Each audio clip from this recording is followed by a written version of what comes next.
20. Try to treat others as you would want them to treat you.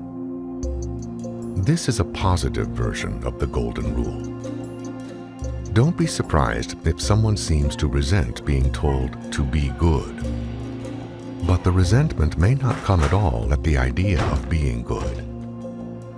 It may be because the person factually has a misunderstanding of what it means. One can get into a lot of conflicting opinions and confusions about what good behavior might be. One might never have grasped, even if the teacher did, why he or she was given the grade received for conduct. One might even have been given or assumed false data concerning it. Children should be seen and not heard. Being good means being inactive. However, there is a way to clear it all up to one's complete satisfaction. In all times and in most places, mankind has looked up to and revered certain values. They are called the virtues. They have been attributed to wise men, holy men, saints, and gods. They have made the difference between a barbarian and a cultured person, the difference between chaos and a decent society. It doesn't absolutely require a heavenly mandate, nor a tedious search through the thick tomes of the philosophers to discover what good is. A self-revelation can occur on the subject. It can be worked out by almost any person. If one were to think over how he or she would like to be treated by others, one would evolve the human virtues. Just figure out how you would want people to treat you. You would possibly, first of all, want to be treated justly. You wouldn't want people lying about you or falsely or harshly condemning you, right? You would probably want your friends and companions to be loyal. You would not want them to betray you. You could want to be treated with good sportsmanship, not hoodwinked nor tricked. You would want people to be fair in their dealings with you.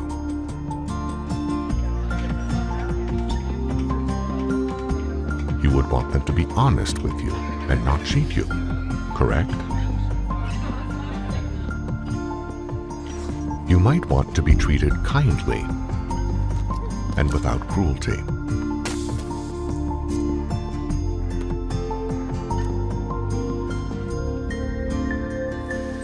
You would possibly want people to be considerate of your rights and feelings. When you were down, you might like others to be compassionate. Instead of blasting you, you would probably want others to exhibit self-control, right? If you had any defects or shortcomings, if you made a mistake, you might want people to be tolerant, not critical. Rather than concentrating on censure and punishment, you would prefer people were forgiving, correct? You might want people to be benevolent toward you, not mean nor stingy. Your possible desire would be for others to believe in you, not doubt you at every hand. You would probably prefer to be given respect, not insulted. Possibly, you would want others to be polite to you, and also treat you with dignity, right? You might like people to admire you. When you did something for them, you would possibly like people to appreciate you, correct? You would probably like others to be friendly toward you. From some, you might want love. And above all, you wouldn't want these people just pretending these things. You would want them to be quite real in their attitudes and to be acting with integrity. You could possibly think of others, and there are other precepts contained in this book, but above you would have worked out the summary of what are called the virtues.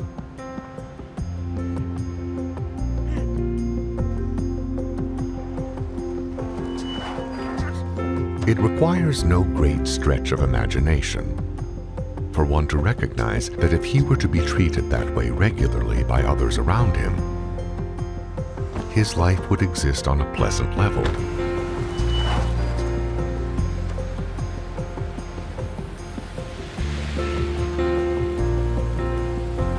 And it is doubtful if one would build up much animosity toward those who treated him in this fashion.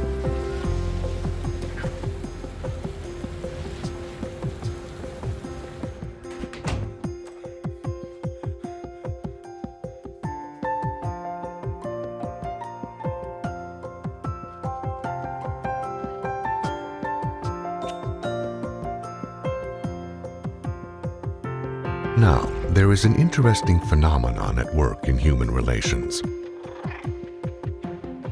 When one person yells at another, the other has an impulse to yell back.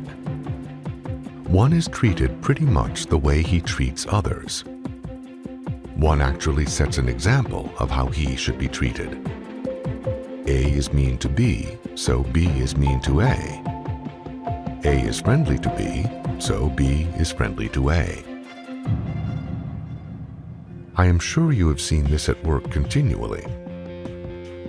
George hates all women, so women tend to hate George. Carlos acts tough to everyone, so others tend to act tough toward Carlos. And if they don't dare out in the open, they privately may nurse a hidden impulse to act very tough indeed toward Carlos, if they ever get a chance.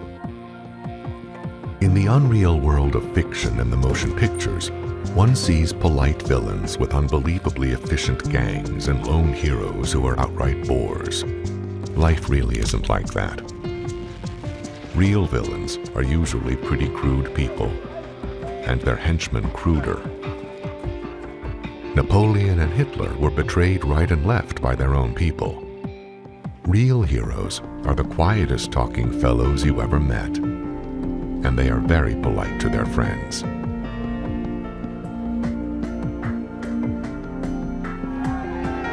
When one is lucky enough to get to meet and talk to the men and women who are at the top of their professions, one is struck by an observation often made, that they are just about the nicest people you ever met. That is one of the reasons they are at the top. They try, most of them, to treat others well. And those around them respond and tend to treat them well and even forgive their few shortcomings.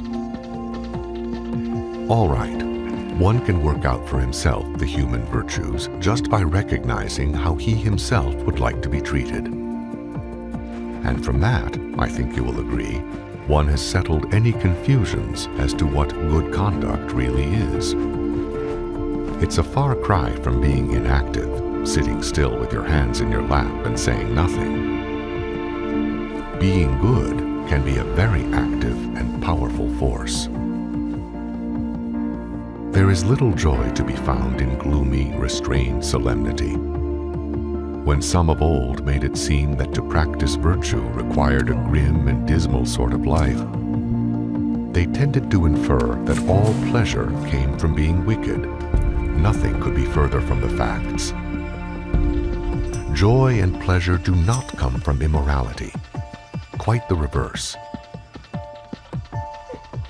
Joy and pleasure arise only in honest hearts. The immoral lead unbelievably tragic lives filled with suffering and pain. The human virtues have little to do with gloominess.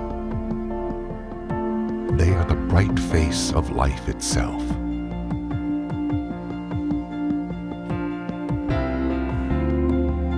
Now, what do you suppose would happen if one were to try to treat those around him with justness, loyalty, good sportsmanship, fairness, honesty, kindness, consideration, compassion, self-control, tolerance, forgiveness, benevolence, belief, respect, politeness, dignity, admiration, friendliness, love, and did it with integrity. It might take a while, but don't you suppose that many others would then begin to try to treat one the same way? Even allowing for the occasional lapses. The news that startles one half out of his wits, the burglar one has to bop on the head, the nut who is driving slow in the fast lane when one is late for work. It should be fairly visible that one would lift oneself to a new plane of human relations. One's survival potential would be considerably raised. And certainly, one's life would be a happier one. One can influence the conduct of others around him.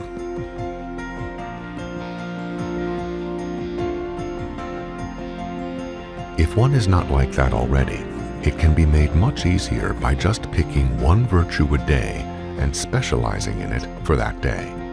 Doing that, they would all eventually be in. Aside from personal benefit, one can take a hand, no matter how small, in beginning a new era for human relations.